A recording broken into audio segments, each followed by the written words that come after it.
Swayam Prabha. Digital India. Educated India.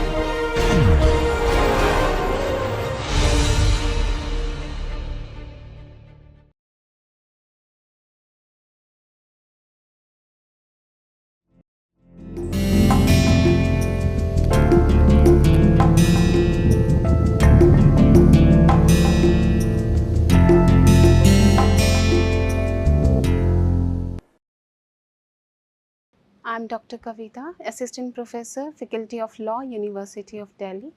The title of the course is Land Laws. In today's session, I will talk about the constitutional framework of land rights. In my previous session, I had discussed with you what is land law, its historical development and evolution of land laws, its importance, significance of land ownership and access. As the name implies, land law is focused on the rules and governance of land, including ownership, buildings, land use, and alienate and exclude others from using the land. So it is basically the form of law that deals with the right to use, how to use the land. And I had already discussed about the land rights. There are various types of land rights in India. We have leasehold rights, we have freehold rights, developmental rights, charge or mortgage rights, license right, easementary right, and subsurface rights. So land rights broadly refer to right to use, control, transfer a parcel of land. So this land rights, it is not covered by a single legislation. It is the result of a various laws, like we have Land Acquisition Act 2013, the Transfer of Property Act 1882, the Indian Stamp Act 1882, the Power of Attorney Act 1899, Indian Contract Act 1872. The evolution of land laws is not an overnight process. It is basically an extensive history and journey which is shaped by cultural, historical, socio-economic factors over a time. So in today's session, I'm going to discuss with you the constitutional framework of land rights. As I'm talking about here the constitutional provisions, so the Constitution of India being a supreme law of the country, every citizen should abide by it. It lays down various principles through fundamental rights and directive principles of state policy to provide basic amenities to its subjects. So it is said to be the lengthiest written constitution in the world. The said constitution was adopted from the Constituent Assembly of India. Now I will talk about how it ensures fairness, sustainability, and social harmony. Because the constitutional framework for land rights, it ensures fairness, sustainability, and social harmony. It's shaped by historical struggles and societal changes.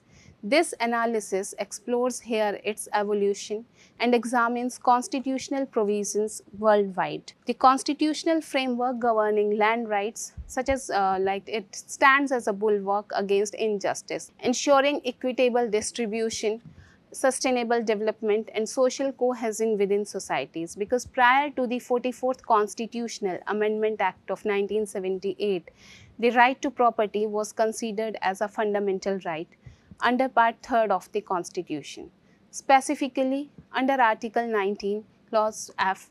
So this article guaranteed Indian citizens the right to acquire, possess, and dispose of property.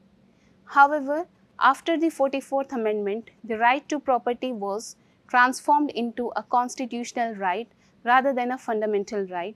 Article 31 was replaced by Article 300A, which deals with the right to property. Entry 18 of the state list in the 7th schedule of the Constitution relates to land and rights over a land. State governments have the power to enact laws concerning land matters. After India gained independence, state governments abolished systems like zamindari, jotdari, and ryotwari. However, these laws faced legal challenges based on the violation of fundamental rights to property under Article 19 and 31. The first constitutional amendment secured the validity of zamindari abolition laws passed by the states ensuring that land reforms could proceed. So, rooted in historical struggles and evolving societal norms, these constitutional provisions encapsulate the complexities of the land ownership, access, and usage. This comprehensive analysis it delves into the historical backdrop, tracing the evolution of the land rights, and examines the constitutional provisions that underpin these fundamental rights in various jurisdictions worldwide. If I am talking about here historical background of the land rights, here the tapestry of human history is woven with the threads of land ownership and control, dating back to the earliest agrarian societies. In ancient civilizations, land was often considered communal property, with collective rights and obligations governing its use. However, as societies became more complex, notions of private property changed and it entwined with systems of power and privilege. So, first I will start here with feudalism. In medieval Europe, concentrated land ownership among a few elites, granting them immense power. Peasants, lacking rights, toiled the land, fostering social inequalities and discontent. So, a predominant socio-economic system in medieval Europe optimized the concentration of land ownership in the hands of a privileged few. So, feudal lords wielded immense power here. They extracting tribute from peasants who worked the land but possessed titles of their own. This hierarchical structure perpetuated social inequities and fueled discontent among the disenfranchised masses. Next, I am talking about here Renaissance. During the Renaissance and the Enlightenment, John Locke and others championed property rights rooted in individual labor. Their ideas paved the way for private property rights, enshrined in constitutional frameworks. So, these ideals laid the groundwork for the concept of private property rights that would later find expression in constitutional frameworks. Then comes colonialism. It deepened land rights complexities by allowing European powers to seize vast territories. Indigenous peoples were forcibly removed from their lands, fueling ongoing disputes and indigenous rights struggles. So, it basically imposed another layer of complexity on land rights as European powers asserted dominion over the vast territories across the globe. Indigenous peoples were dispossessed of their ancestral lands through coercion, through violence and deceit as colonial powers sought to exploit natural resources for their own economic gain. In the 20th century, social movements pushed for land reform, indigenous rights, and agrarian reform to address historical injustices. These movements reshaped power dynamics and led to the integration of land rights into constitutional frameworks aiming for justice, equity, and sustainable development. So, the 20th century, it witnessed the emergence of various social movements advocating for land reform, agrarian reform, and indigenous rights. These struggles paved the way for the inclusion of land rights within constitutional frameworks as nations grappled with the imperative of ensuring justice, equality, and sustainable development. Then I am talking about here constitutional provisions, the common themes and principles in constitutional provisions related to the land rights worldwide, because the fundamental legal instruments that outline the obligations and rights of both the state and its inhabitants are constitution. So, the fact that particular classes about the land rights are included shows that land rights are seen as being crucial for establishing socio-economic relationship, protecting cultural assets, and defending the environment. While constitutional provisions vary across jurisdiction, certain common themes and principles emerge, like recognition of indigenous land rights here. Many constitutions acknowledge indigenous communities' ancestral land rights, affirming their cultural ties to the land. These provisions here ensure indigenous peoples' ownership, control, and management of their traditional territories, safeguarding their cultural heritage and collective identity. So many constitutions here recognize the ancestral land rights of indigenous communities, acknowledging their unique cultural, spiritual, and historical connection to the land. Then comes protection of private property rights. Here again, the constitutions typically protect private property rights as fundamental, shielding individuals and entities from unjust seizure. Yet these rights may be restricted in the public interest, like for land reform or environmental conservation. Constitutions often enshrine the right to private property as a fundamental human right, protecting individuals and entities from arbitrary seizure or exploitation by the state or other parties. However, these rights may be subject to some limitations in the public interest, such as for land reform, environmental conservation, or the provision of essential public services. Next is land reform and redistribution.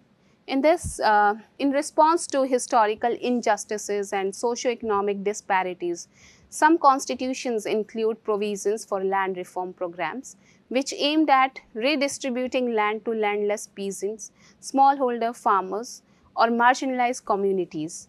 Some constitutions here address historical injustices by implementing these land reform programs. These basically aim to redistribute land to these marginalized groups through various means such as redistribution, tenure regularization, and support for small scale agriculture. So next is environmental protection and sustainable land use.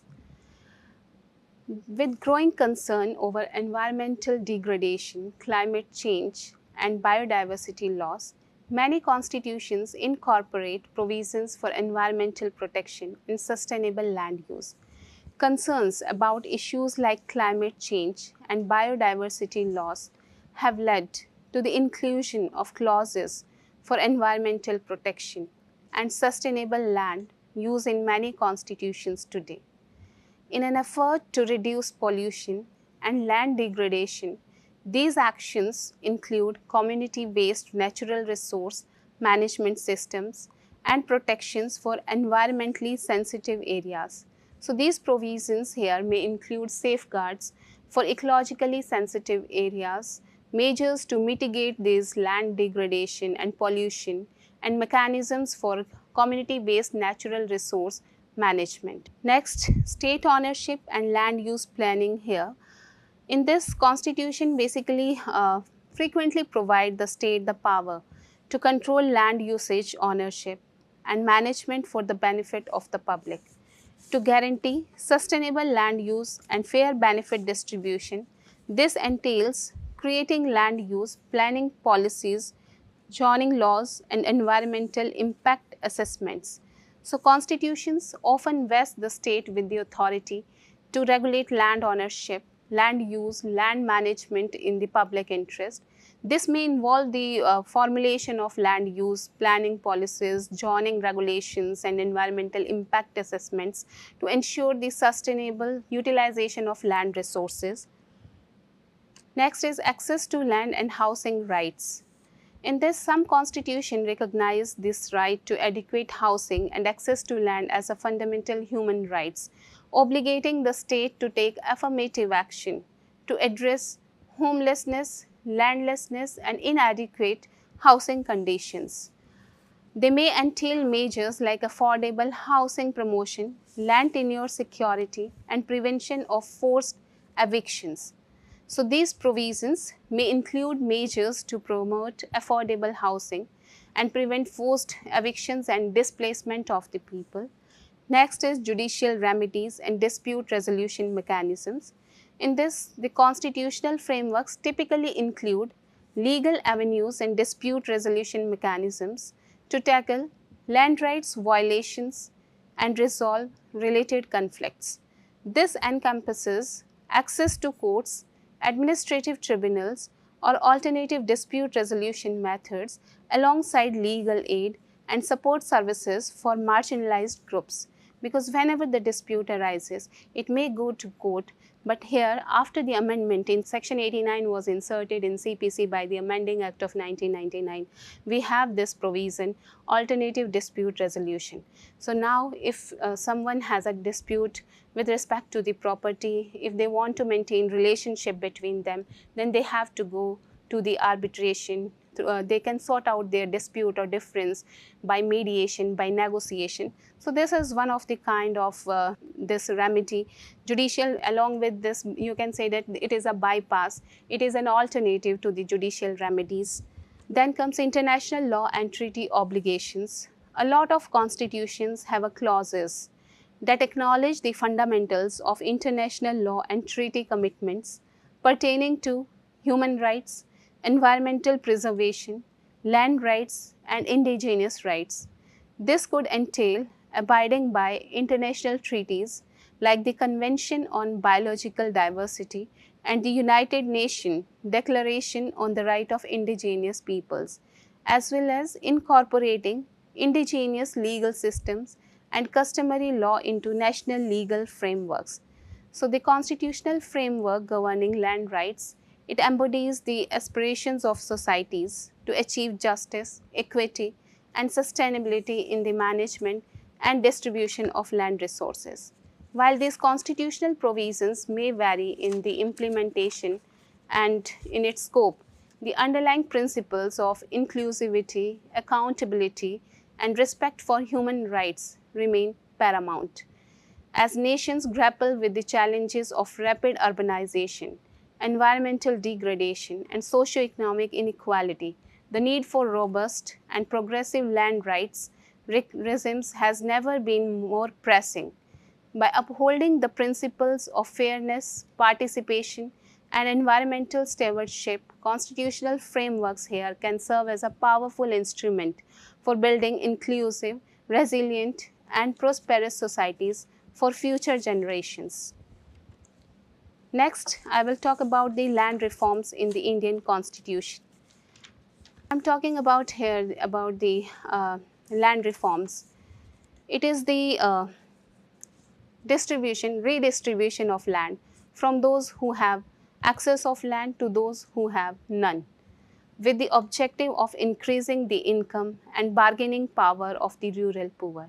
So, this redistributive policies seek to secure land rights and ensure redistributive rights, fixing a land ceiling and redistributing surplus land to those who have none. I am talking about here the historical context of land reforms here. Land ownership and distribution in India have been influenced by historical injustices, feudal structures, and colonial legacies. Because immediately after independence, the land reforms occupied center stage in India policy as it was considered essential for the process of nation building. The Constitution embodies the need for land reform in the directive principles of state policy. Article 39B is there, which explicitly highlights the need of the state to ensure that the ownership and control of material resources of the community are so distributed. So, in this article, the key word here is distribution and the genus of the article. It embraces the entire material resources of the community. Its task is to distribute such resources. Its goal is to undertake distribution as best to subserve the common good. It reorganizes by such distribution the ownership and control.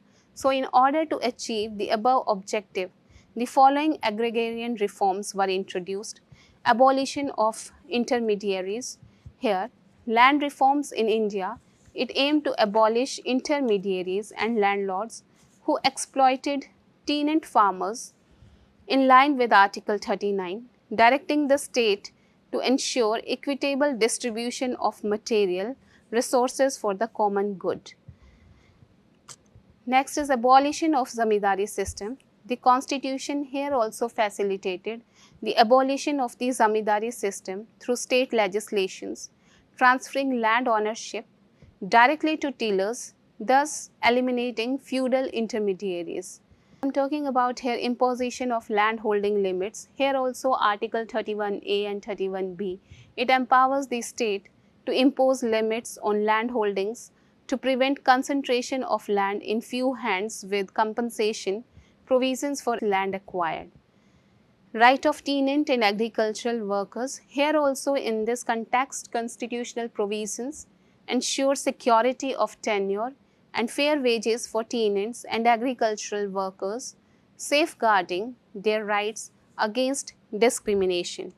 I am talking about here legislative measures. Here also various land reform legislations including Land Ceiling Act, Tenancy Reforms Act, Agricultural Labour Act have been enacted to regulate land ownership, tenancy rights and labour relations in agriculture. I am talking about here regarding the challenges of this one. Despite efforts, challenges like political resistance is there, bureaucratic inefficiency, inadequate implementation, it persists along with issues like feudal power structures and agrarian conflicts. Next is significance. In this also it plays an important role. Land reforms in the constitution, it marks a significant step towards social justice and inclusive growth, recognizing the rights of farmers, tenants and agricultural laborers. However, their success depends on addressing structural inequalities and power imbalances. Now I am going to talk about the constitutional provisions in India with respect to the land rights. We have Article 19, 1 Clause F. In this article, it pertains to the right to property, a very important fundamental right. It grants citizens the right to acquire, hold and dispose of property. However, this right was removed as a fundamental right by the 44th Amendment Act of 1978, and it is now considered as a constitutional right under Article 300A. Article 31, it originally dealt with the right to property. It protected individuals from arbitrary deprivation of property by the state without due process of law and mandated compensation for property acquired by the state. However, this provision was repealed by the 44th Amendment Act of 1978, and the right to property was repositioned as a legal right under Article. At this slide with this one, which deals with constitutional provisions in India under Article 31 and Article 300A. So here the power of the executive authority to interfere with the right to property, because they have the power to interfere with this right to property which is given to the executive authority. The right to property is said to have universal recognition in almost all democratic countries. In USA also, the same principles has been reaffirmed, and it can be witnessed in Youngstown Steel and Tube Company versus Sawyer. The US Supreme Court held that the acquisition of steel mill by the President decree in the absence of any appropriate provision under the law was said to be unconstitutional. So, the Article 300A of the Constitution, this permit 300A, because this Article 300A, it again pertains to property rights. It states that no person shall be deprived of his or her property save by authority of law. This article, it reinforces the principle that property can only be taken away through a valid law and with appropriate compensation, ensuring the protection of property rights in India.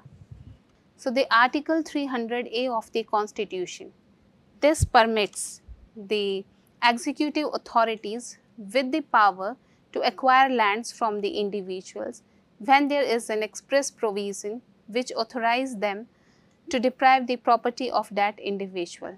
Hence, it gives the power under Article 300A to the executive authorities to acquire lands from the individuals whenever there is an express provision. In state of West Bengal versus Vishnu Narayan and Association, the state government of West Bengal undertook eviction of some of the tenants from its property by force.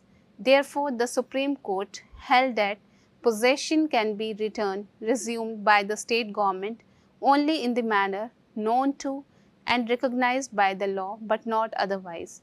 This article has a close nexus with the concept of eminent domain specified in entry 42 of list 3rd of the 7th schedule of the Constitution. Other important laws related to the protection of land rights here.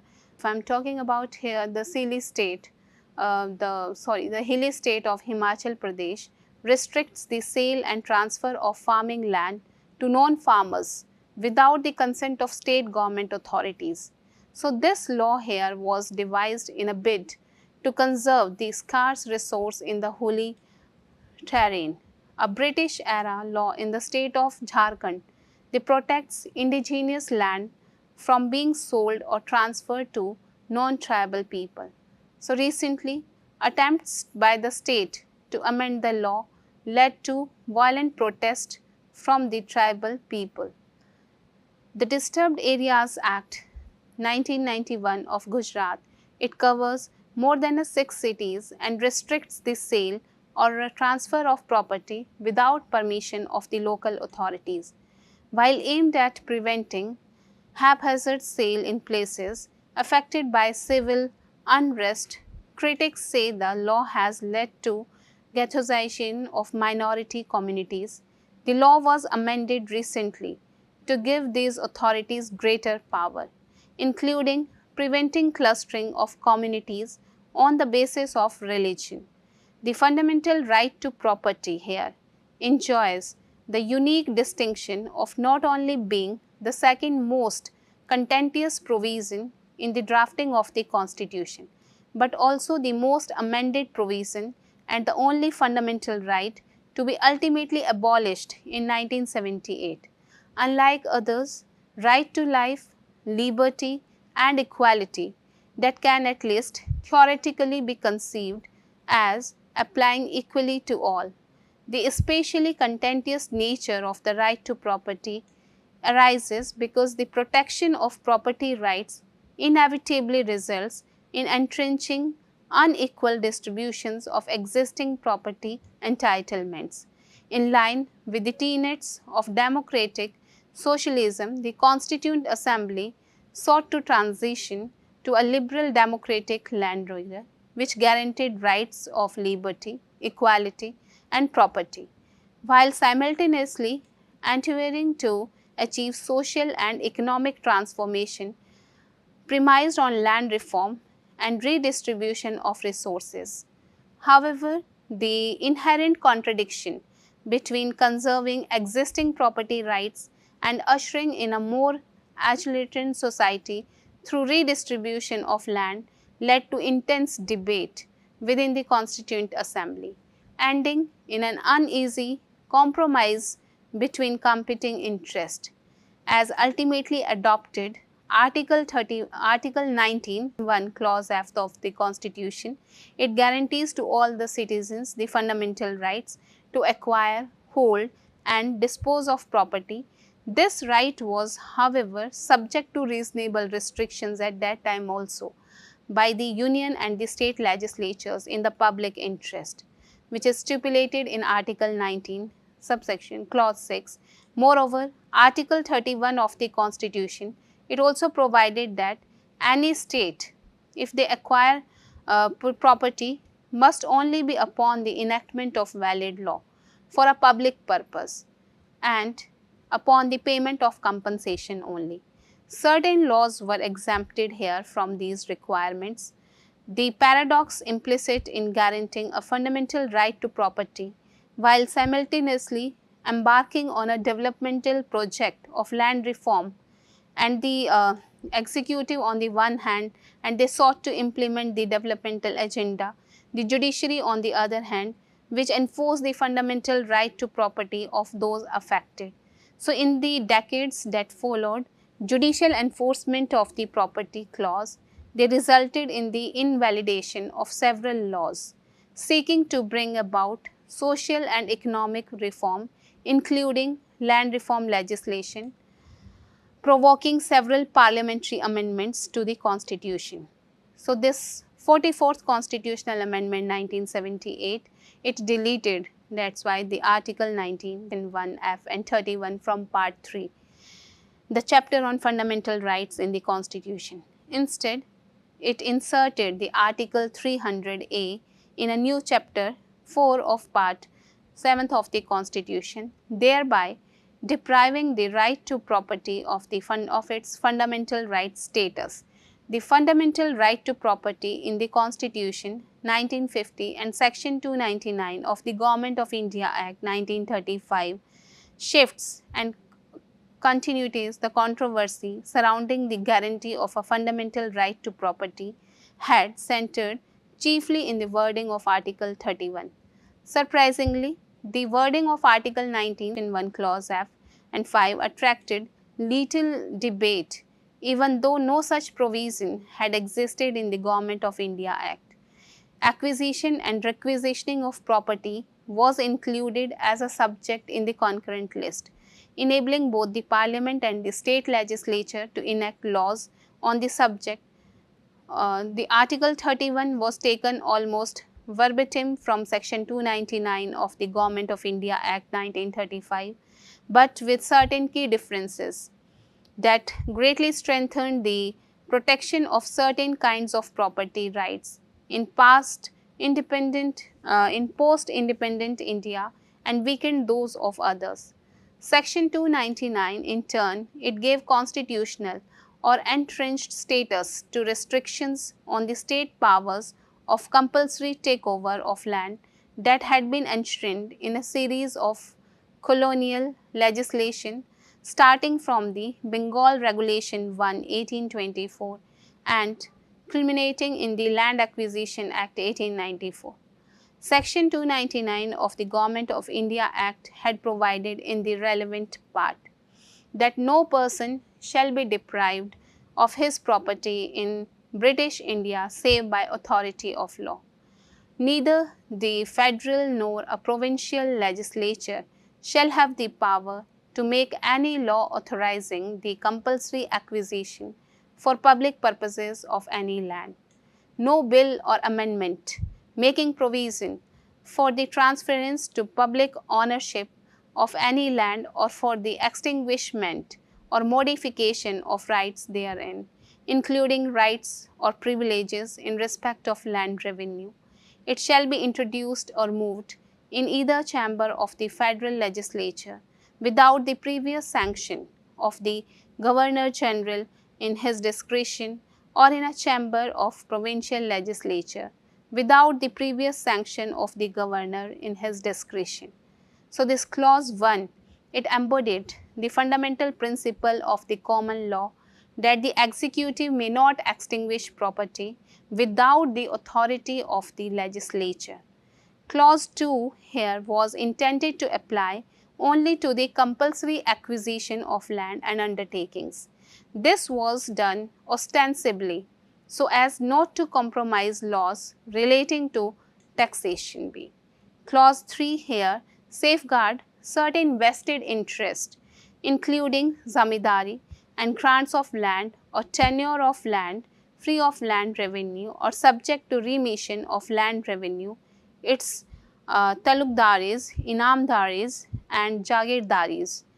So, as to these particular classes of property, there was a requirement that the Governor General or the Governor of a province give his previous sanction for any legislation that would transfer such property to public ownership or extinguish or modify the rights of individuals.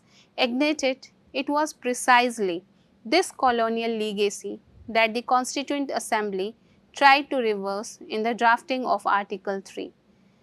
So, as finally adopted, Article 31 provided as follows that no person shall be deprived of his property save by authority of law. No property, movable or immovable, including any interest or any company owing any commercial or industrial undertaking, shall be taken possession of or acquired for public purposes under any law authorizing the taking such possession or such acquisition, unless the law provides for compensation for the properly taken possession of or acquired and either fixes the amount of compensation as well. specifies the principles on which and the manner in which the compensation is to be determined and given. So, no such law is referred to in clause 2 here, which is made by the legislature of a state that shall have the effect unless such law having been reserved for the consideration of the President receives his assent. So, as per these laws which are given here, the Article 91F, which was amended by the Amendment 44th Amendment Act, and it was replaced by Article 300A. This article here pertains to property rights. So, it states that no person shall be deprived of his or her property which is saved by authority of law without giving any reason. So, this article reinforces the principle that property can only be taken away through a valid law and with appropriate compensation, ensuring the protection of property rights in India. While the Allahabad and Bhopal High Courts upheld the constitutional validity of the MP laws, the Patna High Court invalidated the Bihar law for violating the right to equality. The Patna High Court here held that Article 31(4) only protected laws against judicial review under the compensation provisions of Article 31(2), but not under the provisions of other fundamental rights contained in the Constitution. All these decisions, all three decisions here were appealed before the Supreme Court, which is given by the Allahabad High Court, Bhopal High Court, the Patna High Court. This here will go to appeal in before the Supreme Court, but before the court could give its decision, the constitution here was amended to nullify the effect of the Patna High Court decision in the Kameshwar Singh case versus State of Bihar. So, the Constitution, First Amendment Act 1951 enacted this Article 31A and 31B and also introduced the 9th schedule to the Constitution. So, through the adoption of these provisions, the amenders sought to do what had not been attempted in the original Article 31, namely to define the kinds of interest that should be placed beyond the protection of the compensation requirement in clause 2 of Article 31 and also of the other fundamental rights contained in Article 14 and 19. So, by this we can say that the first amendment which introduced Article 31B and the 9th schedule into the Constitution, it stipulated that no provision of any law in the 9th schedule shall be deemed to be void or ever to have become void on the ground that it is consistent with or takes away or abridges any of the rights conferred by any provisions of this part. So, for almost a decade after the First Amendment, the High Courts and the Supreme Courts involved in the resolution of cases involving zamindari abolition. Yet, despite the controversial pronouncement in the Kameshwar Singh case, in all subsequent cases, the Supreme Court upheld the zamindari abolition laws in their entirety. While the court emphasized that payment of compensation for acquisition of property, it was a fundamental right under Article 31(2) of the Constitution. It recognized that judicial review of laws infringing the fundamental right, which was excluded in the case of zamindari system, which is basically abolition laws in accordance with the provincial parliament's intent as expressed through the enactment of the amendment to the Constitution. So, from 1955 to 1964, the Supreme Court interpreted the term expansively to uphold the constitutional validity of laws involving the abolition of intermediary rights in non-zamindari areas. So, as I had already discussed about this, that immediately after independence, land reforms occupied center stage in India policy as it was considered essential for the process of nation building. The Constitution embodies the need for land reform in the directive principles of state policy as well. It basically highlights the need of the state to ensure that the ownership and the control of material resources of the community are so distributed as best to subserve that common good. So, that is why this study, this session, it delves into the historical backdrop tracing the evolution of land rights and examines the constitutional provisions that underpin these fundamental rights in various jurisdictions worldwide. Now, I will talk about the land rights in global constitutions, the comparison of the property rights provision in different constitutions, focusing on India and the United States particularly. So, Fifth Amendment to the Constitution of United States, it says that it prohibits the government from taking private property for public use without just compensation. This ensures property owners are fairly compensated when their property is acquired through eminent domain. 44th Amendment to the Constitution of India, which was again a very important amendment in the Constitution, by which the property rights in India underwent transformation via constitutional amendments and judicial interpretations.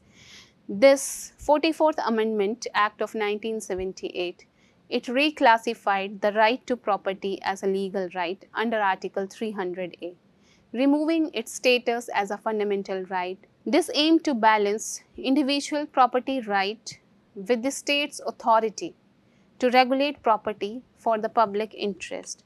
Now here some of the important case laws which impacting on land rights are. Several significant case laws in Indian legal history have affected the debate over land reforms and interpretation of constitutional provisions governing property rights. Some of these are here, some notable cases. In this line, the first one is IIT Golaknath versus State of Punjab, 1967 case. In this case, basically dealt with the validity of constitutional amendments that sought to abridge or abrogate fundamental rights.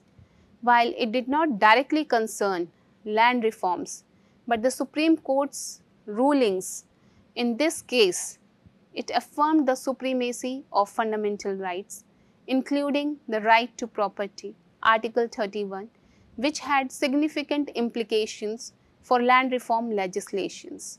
So, the Supreme Court here in this case affirmed the fundamental rights supremacy, which including property rights under Article 31, impacting land reform legislation indirectly. In the same line, the next case is Keshwananda Bharti versus State of Kerala, 1973 judgment. In this landmark case, the Supreme Court introduced the doctrine of basic structure, holding that while Parliament has the power to amend the Constitution, it cannot alter its basic structure. This case indirectly impacted land reforms by reaffirming the primacy of fundamental rights, including the right to property within the framework of the Constitution. So, in this case, the court introduced the doctrine of basic structure, indirectly reinforcing property rights primacy on the Constitution. Next is Zamidar of Athyapuram versus State of Madras judgment given in 1952. In this case also, this case addressed the validity of the Madras estate abolition and conversion into Ryotwari Act 1948. Which sought to abolish the zamindari system in Madras, now Tamil Nadu. The Supreme Court here upheld the validity of the legislation, affirming the state's power to enact laws for land reforms and the abolition of intermediaries. So, it upheld the Madras Estate Act, affirming the state's authority to enact land reform laws. In the same line, the next case is R.C. Cooper versus Union of India. In this case also, the Supreme Court struck down the Banking Companies Acquisition and Transfer of Undertaking Act 1969, which sought to nationalize banks. While not directly related to land reforms, the ruling affirmed the limitation on the state's power to acquire private property without adequate compensation, which has broader implementation for land acquisition and agrarian reforms. So, limited state's power to acquire private property without adequate compensation, it influencing land acquisition and agrarian reforms again. Then, in Kanakaran versus State of Madras case 1956 judgment, in this case dealt with the validity again of the Madras Land Reform, Fixation of Ceiling on Land Act 1961, which imposed limits on land holdings. The Supreme Court upheld the constitutionality of the legislation, affirming the state's power to impose land ceilings to prevent the concentration of land ownership and promote equitable distribution. Supported West Bengal Estate Acquisition Act here. It upheld the Madras Land Reforms Act, which validating the state imposed land ceilings for equitable distribution. Next is Chiranjit Chaudhary versus Union of India. In this case also, the Supreme Court upheld the constitutionality of the West Bengal Estate Acquisition Act 1953, which sought to acquire estates and distribute land to tenant farmers. The ruling affirmed the state's power to enact land reform legislations for the redistribution of land and the abolition of intermediaries.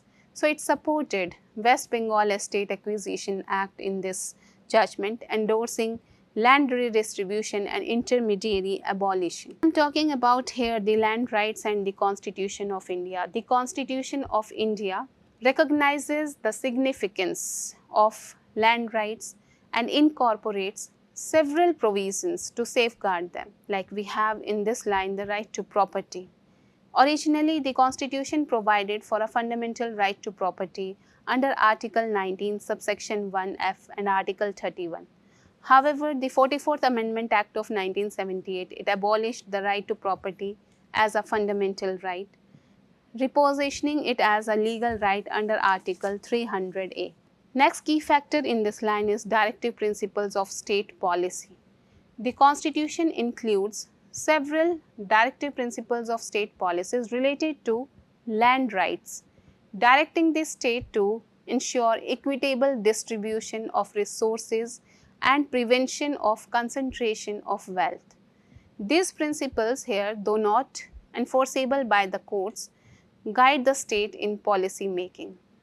Then land reform is there, which were enacted post-independence to address the issue of landlessness, unequal distribution of land and concentration of land ownership. So, these reforms aimed at abolishing intermediaries, imposing ceilings on land holdings, redistributing surplus lands to landless farmers and protecting tenant rights. I am talking about here regarding the scheduled areas and tribal land rights. Here also the 5th schedule of the Constitution deals with the administration and control of scheduled areas and scheduled tribes. It provides protection to tribal communities regarding land abolition and regulates land transfer in these areas. Forest rights, again here in the scheduled tribes and other traditional forest dwellers, commonly known as the forest rights. It again recognizes the rights of forest dwelling communities over forest land and resources. Then we have this agrarian reforms. To better the lot of farmers, a number of agrarian reform initiatives have been implemented, such as land redistribution, tenancy changes and agricultural loan regulation. Land acquisition. The Constitution also provides for the acquisition of land by the state for public purposes, subject to certain conditions, including payment of compensation. However, there have been debates and controversies regarding the process of land acquisition, particularly concerning fair compensation and rehabilitation of displaced persons. So, these are some of the key provisions and measures related to the land rights enshrined in our Constitution of India. Over a time, there have been amendments, there have been certain laws and judicial interpretations that have further shaped the landscape of land rights in the country. I am talking about here regarding the constitutional provisions relating to land and property at a glance. We have the constitutions around the world which recognize the significance of property rights, often enshrining them as fundamental rights aimed at safeguarding individuals' interest in their possessions and assets. In India, property rights, as I had already discussed with you, that it were initially guaranteed under Article 19(1) Clause F and 31 of the Constitution. Article 19(1)(f), it bestowed upon citizens the right to acquire, right to hold and dispose of property, while Article 31 protected against arbitrary deprivation of property by the state without due process of law and mandated compensation for acquisition. However, the landscape of property rights, it underwent transformation over a time through constitutional amendments and judicial interpretations. Like I had already mentioned that the 44th Amendment Act of 1978 in India reclassified the right to property as a legal right, as a constitutional right under Article 300A, thereby removing its status as a fundamental right. So, this amendment aimed to strike a balance between individual property rights and the state's authority to regulate property in the public interest. Similarly, as I had already mentioned in the regarding comparison of the various constitutions here, in the United States, the Fifth Amendment of the Constitution, it safeguards property rights by prohibiting the government from taking private property for public use without just compensation. This provision is known as the taking clause, ensures that property owners are adequately compensated when their property is acquired by the government through eminent domain. So, the conversation around land ownership and property rights has been significantly shaped by a number of important case laws which I have already talked about here. The I.C. Cooper case, Keshwananda Bharti case. In Keshwananda Bharti case versus State of Kerala, in this watershed case, the Supreme Court of India introduced the doctrine of basic structure, holding that while Parliament has the power to amend the Constitution, it cannot alter its basic structure. While not directly related to the property rights, this case reaffirmed the importance of protecting fundamental rights, including property rights, as a part of the Constitution's basic structure. In Samidar of Athyapuram versus State of Madras case, this case also addressed the validity of the Madras Estate Abolition and Conversion into Ryotwari Act 1948, which sought to abolish the zamindari system in Madras. The Supreme Court here also in this case upheld the constitutionality of the legislation, affirming the state's power to enact laws for land reforms and the abolition of intermediaries. So, these case laws here, it demonstrate the judiciary's role in interpreting constitutional provisions, governing property and land, balancing individual rights with the state's authority to achieve social justice and equitable resource distribution. So, to sum up here, the basic rights pertaining to property and land protect people's interest in their belongings and act as a bulwarks against arbitrary state action. Although the legal environment pertaining to property rights may change, their fundamental significance in maintaining personal freedom and social equity, it doesn't. So, whenever as the dispute or difference arises here regarding the possession of the land, as I had talked about the land reforms in Indian Constitution, there are certain provisions regarding the property rights. So, we have not only we have the legal remedies, but we have certain other alternatives also, like we have mediation, in which the mediator, he assists the parties to sort out their disputes or conflicts by sitting together, take their own decision. So, he just only assists them to take the decision with respect to the property. So, they maintain the relationship between them. So, this accordingly the significance of the constitutional framework, it ensures by providing or ensuring justice, equity and sustainability in land rights. So, call to action for upholding these principles for inclusive and prosperous societies. So in conclusion, while the right to property may not be enshrined as a fundamental right in the Constitution, but still it is considered as a basic right of every individual, because by the 44th Amendment, as it now became a constitutional right, a legal right, we have Article 300A. So that's why it is considered as a basic rights of every individual. The process of land acquisition, through crucial for economic development, it must not undermine the basic livelihood of citizens. So development should be a mutually beneficial endeavor here for both the government and its people, and the acquisition of agricultural land, it should be a measure of last resort. So any land acquisition, it must adhere to constitutional validity under Article 300A, ensuring that affected families receive appropriate compensation, rehabilitation and resettlement. So this constitutional framework here, this comprehensive analysis, it delves into the historical backdrop, it tracing the evolution of land rights, it examines the constitutional provisions that underpin these fundamental rights in various jurisdictions worldwide. So in the last, I would like to conclude with this, that after this session, you would be able to understand that the what is the impact of the constitutional framework in the land rights basically, because this constitutional, as this is the supreme law of the country and it here governing the land rights, it stands as a bulwark against injustice, ensuring equitable distribution, sustainable development and societal cohesion within societies. So I have discussed in this session various provisions, like we have Article 19, Sub-Article 1, Clause F, Article 31, Article 31B, Article 300A, which deals with the property rights here.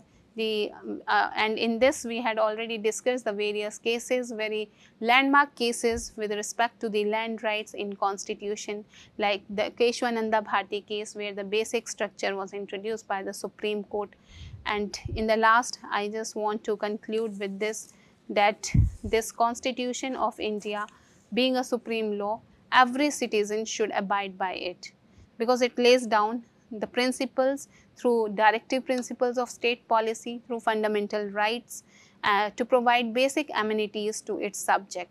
So here it is important to note down that these constitutional provisions, this constitutional impact upon the land rights, it basically followed by the various different constitutions, basically focusing on these land rights. So with this, I would like to conclude my lecture. Thank you.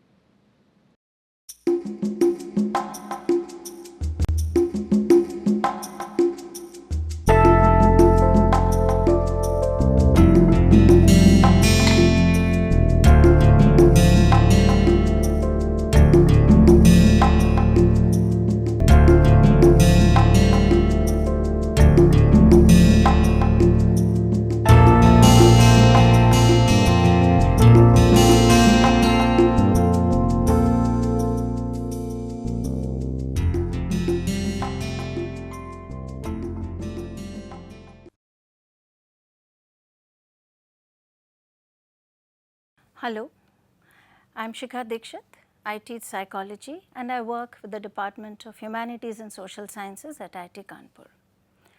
Today I will talk about what is causal attribution, or how do people understand causes of behavior. Causal attribution is one of the major topics in social cognition in psychology, and this refers to the fact that people attribute causes to their own behavior as well as to behaviors of others. So, understanding the antecedent conditions of behaviors and events is one of the major topics in social cognition. Causal attribution is about finding explanations, and these explanations serve a functional purpose, since they are useful in the purpose of planning of behavior and regulation of responses. As far as attribution of causes is concerned, generally people either do internal attribution or external attribution. Internal attribution, when causes are understood in terms of internal characteristics of people, and external attribution when causes are understood in terms of contextual and situational features.